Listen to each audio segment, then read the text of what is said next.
ఆ రోజు ఏం చేసావు నువ్వు? జగన్మోహన్ రెడ్డి గారి ముఖ్యమంత్రి గారి మీటింగ్ వినుకొండలో జరిగితే ఏం చేసావు? నేను ఇదిగో స్టేడియం కట్టించానండి అని చెప్పేసి ఆయన ఫోటోలు చూపించావు. దీనికి ఏం పేరు పెట్టాడు? జగన్మోహన్ రెడ్డి గారు ముఖ్యమంత్రి గారు మీటింగ్ వచ్చినప్పుడు సాక్షాత్ ముఖ్యమంత్రి గారు వస్తే ఇదిగో చూడు ఏం కనపడుతుందో, దీని మీద బ్యానర్ కట్టాడు. బొల్లా బెమ్మనాయుడు అనే స్టేడియం పేరు పెట్టుకొని దాని మీద బ్యానర్ ఏం పెట్టాడు?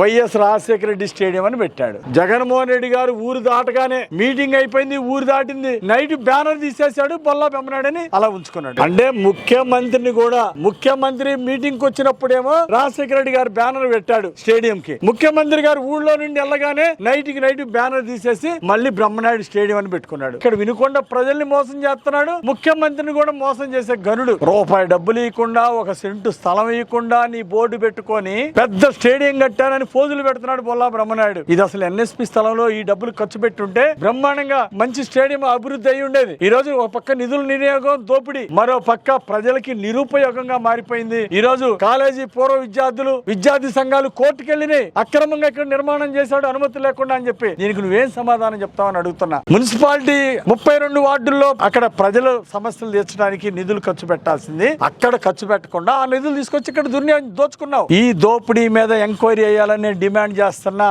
ఇక్కడ నిధులు దుర్వినియోగం అయింది, అనుమతులు లేకుండా కట్టడాలు కట్టి ప్రజాధనాన్ని దుర్వినియోగం చేశారు. దీని మీద ఎంక్వైరీ చేయాలని నేను ప్రభుత్వాన్ని డిమాండ్ చేస్తున్నా. ఎవరైతే దీనికి బాధ్యులో నిధుల దుర్వినియోగానికి వాళ్ళ మీద చర్య తీసుకోవాలి, వాళ్ళ మీద రికవరీ చేయాలి. ఇది మున్సిపాలిటీ అభివృద్ధికి ఉపయోగించాల్సిన డబ్బులు ఈ రోజు నిరుపయోగమైన ఈ ఎవరి దగ్గర వసూలు చేయాలి ఈ డబ్బులు? ఎవరైతే బాధ్యులో దీని మీద ప్రభుత్వం ఎంక్వైరీ చేసి ఈ అవినీతిని రికవరీ చేయాలి. రెండోది, దీనికి బాధ్యులైన వాళ్ళ మీద చర్య తీసుకోవాలి. అధికారం ఉంది కదా అని అహంకారంతో ఏది చేసినా చెల్లిద్దా? బొల్ల బ్రహ్మనాయుడికి అనుమతి లేకుండా కడితే ఈ రోజు కోర్టు ముట్టుకాయలేసింది. నువ్వు చేసిన తప్పుకి మున్సిపల్ కమిషనర్ కి నోటీసులు ఇచ్చి సంజయ్ అడిగారు. కాబట్టి దీని మీద సమగ్రంగా ఎంక్వైరీ జరగాల, అవినీతి డబ్బులు రికవరీ చేయాలా, మళ్ళీ ఎన్ఎస్పి కాలనీలో స్టేడియం కట్టాలని చెప్పేసి నేను డిమాండ్ చేస్తున్నా. దీన్ని బాగు చేసి విద్యార్థులకి, కాలేజీ కళాశాల విద్యార్థులకి దీన్ని అప్పచెప్పాలి. కొత్త స్టేడియం ఎన్ఎస్పి కాలనీలో నిర్మాణం చేయాలని చెప్పేసి నేను డిమాండ్ చేస్తున్నా.